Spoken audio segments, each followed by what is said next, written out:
Aunty जी क्या है ये? कपड़े हैं बेटी मेरे, और क्या। वो तो मुझे भी नजर आ रहा है, लेकिन मेरे धोने वाले कपड़ों के ऊपर क्यों रखे हैं आपने अपने गंदे कपड़े? बेटा जहाँ अपने कपड़े धोगी वहाँ मेरे भी ये 2 सूट धो देना। शाबाश है भाई, काम वाली पहले आ नहीं रही। मर मर के मैंने खुद धोने हैं, ऊपर से आपके भी मैं ही धोऊं।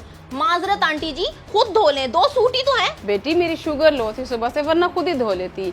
एक घर में रहते हुए एक दूसरे के काम करने में कोई हर्ष तो नहीं। बस बहुत हो गया, एक साथ रहने का ही तो सारा मसला है। अब हम साथ नहीं रह सकते, आपको या हमें इस घर से जाना होगा। ये क्या कह रही हो बेटी? कह नहीं रही, अब करके दिखाऊंगी। मेरा गुजारा नहीं है ऐसे भाई, माफ कर दे मुझे। इतनी छोटी सी बात पे इतना गुस्सा कर गई। दादी जान पता नहीं क्या होता जा रहा है मम्मा को दिन ब दिन। कुछ नहीं बेटा, आज मूड ठीक नहीं होगा ना उसका, अकेली है, काम कर करके थक जाती है। आज की बात तो नहीं है ये, हर दूसरे दिन ऐसा ही करती हैं आपके साथ। ओहो, बड़े वैसे भी बच्चों की बातों को फील नहीं करते, इनके बोलने से क्या होगा, शाम तक वैसे ही सब ठीक हो जाएगा। लेकिन दादी जान पहले तो मम्मा ने कभी अलग होने की बात नहीं की, आज गुस्से में ये भी बोल दिया। मुझे आपसे दूर नहीं जाना दादी जान। कोई कहीं नहीं जाएगा भाई, डोंट वरी, मैं हमेशा साथ ही रहूंगी अपने बेटे के।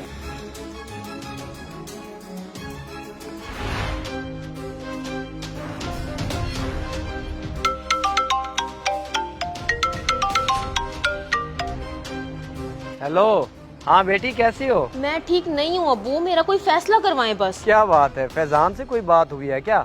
छोटी मोटी नाराजगियाँ तो मियाँ बीवी में होती रहती हैं। ओ भाई, फैजान का तो मसला ही नहीं है कोई। मैं नहीं रह सकती सास के साथ एक घर में, मुझे दिमागी सुकून चाहिए अलग घर का। आप कर सकते हैं तो ठीक, वरना मैं खुद बात करती हूँ फैजान से। नहीं नहीं, तूने कोई बात नहीं करनी, ऐसे बात बिगड़ ना जाए। मैं खुद फैजान से मिलके बात करता हूँ, अपने तरीके से मनवाता हूँ उसे। ठीक है अब्बू, फिर बताएं आप मुझे, बल्कि अभी उनके ऑफिस चले जाएं। मैं वेट कर रही हूँ आपकी कॉल का। ठीक है बेटी।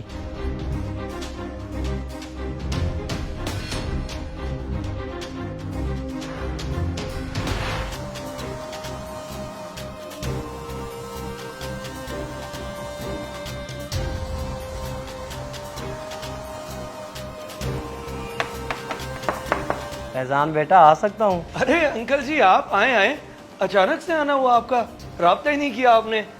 चाय मंगवाऊं आपके लिए? नहीं नहीं बेटा, कुछ नहीं, बस मैं कुछ जरूरी बात करने आया था वानिया के बारे में। जी जी अंकल बताएं, क्या बात है? बेटा वो बात कुछ इस तरह से है कि वानिया ना अब अलग घर में रहना चाहती है, बाजी के साथ एडजस्ट नहीं हो सक रही। बेशक साथ ही कोई रेंट का घर ले लो, बीवी बच्चों को वहाँ शिफ्ट कर दो, बाजी यहीं पे बैठी रहेंगी। अच्छा, और मेरी माँ अकेली रहे? शादी के 10 साल बाद वानिया को याद आया है कि वो अम्मी के साथ एडजस्ट नहीं हो सकती। बस एक पॉइंट पे आके बंदे की बस हो जाती है ना, अब उसकी हो गई। मुझे यकीन है कि तुम मुझे मायूस नहीं करोगे, मेरी बात जरूर मानोगे। जी जी अंकल, आप बेफिक्र हो जाएं, मैं वाकई आपको मायूस नहीं होने दूंगा। इसका कोई बेहतर बल्कि बेहतरीन हल निकालूंगा। शाबाश, मुझे तुमसे यही उम्मीद थी। चलता हूँ, काम करो तुम, कल इंशाल्लाह घर भी चक्कर लगाऊंगा। उम्मीद गलत लगा लिया आपने अंकल जी। वानिया को तो मैं समझाता हूँ ना अपने तरीके से, माँ से अलग हो जाऊं, सवाल ही पैदा नहीं होता।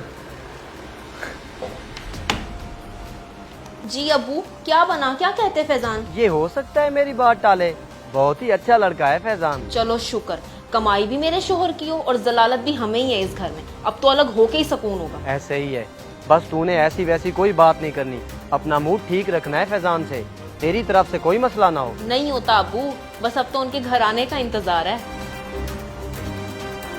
ये तो मम्मा ने पक्का इरादा ही कर लिया अलहदगी का। अब क्या होगा, मैं तो ऐसा नहीं होने दूंगा।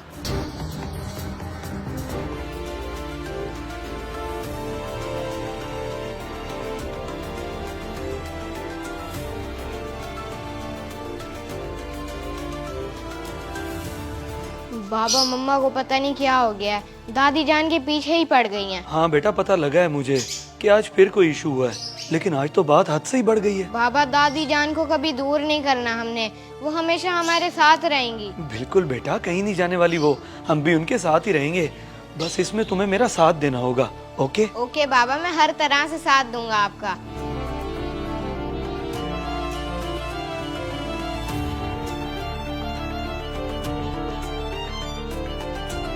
मम्मा मम्मा पता नहीं बाबा को क्या हो गया है, घर आते ही अजीब ही बातें कर रहे हैं मेरी पढ़ाई छुड़वाने की। क्या? ऐसा कैसे हो सकता है? आप पूछ लें बेशक उनसे, उन्होंने कहा है। मैंने पढ़ाई छुड़वाने की बात नहीं की, बोर्डिंग का बोला है। मेरे दोस्तों के बच्चे पढ़ रहे हैं बोर्डिंग स्कूल्स में, बहुत बेहतरीन रिजल्ट्स हैं उनके। बोर्डिंग?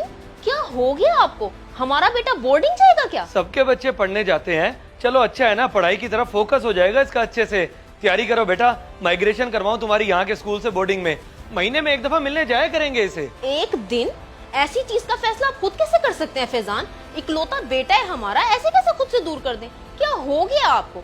हमें तो नींद ही नहीं आएगी इसके बगैर। ना भाई ना। देखा, अपने बेटे का दूर जाने का सुन के कैसे तड़प उठी, और मुझे जो मेरी माँ से दूर करने का सोच रही हो वो क्या है? आप तो बड़े हो फैजान, खुद मुख्तियार हो, ये तो बच्चा है, आपका इससे क्या जोड़? बेटा चाहे जितना भी बड़ा हो जाए ना, माँ के लिए हमेशा छोटा ही रहता है, और मोहब्बत भी उतनी होती है माँ को। मेरी माँ भी तो अकेले होकर ऐसे ही तड़पती जैसे तुम बोर्डिंग का सुन के तड़प उठी कि अकेली नींद ही नहीं आएगी बेटे के बगैर। बाबा बिल्कुल सही कह रहे हैं, दादी जान तो इस घर की रौनक है, हमारा तो दिल ही नहीं लगता उनके बिना। देखा, बच्चे का भी कितना दिल लगा हुआ है अम्मी के साथ। बड़ों की तो दुआएं लेनी चाहिए, ना कि उन्हें दूर करने की प्लानिंग। डरो अल्लाह के अजाब से, कल को ये वक्त तुम पे ना आ जाए कि तुम्हारी भी बहू आके तुम्हें दूर ना कर दे बेटे से। नहीं नहीं फैजान, ऐसा तो मत बोलें। आप सही कह रहे हैं, मैं गलत थी, जज्बाती फैसला कर रही थी जिसका बाद में मुझे पछतावा जरूर होता। आंटी,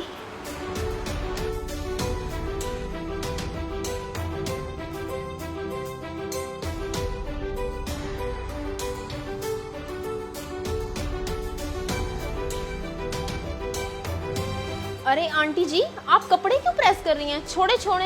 आई एम सॉरी, मैं आपसे गुस्सा हो गई। आइंदा आपको शिकायत का मौका नहीं मिलेगा। मैं आपके कपड़े धो भी दिया करूंगी और प्रेस भी कर दिया करूंगी, सब काम कर दिया करूंगी। कोई बात नहीं बेटी, मैंने तो गुस्सा महसूस नहीं किया अपनी बेटी का। यही तो आपका बड़ापन है। आइंदा अपने अल्फाजों का सोच समझ के इस्तेमाल करूंगी। वाकई बुजुर्गों से ही घर में रौनक होती है। मैं आपके और फैजान के लिए अच्छी सी चाय बना के लाती हूँ।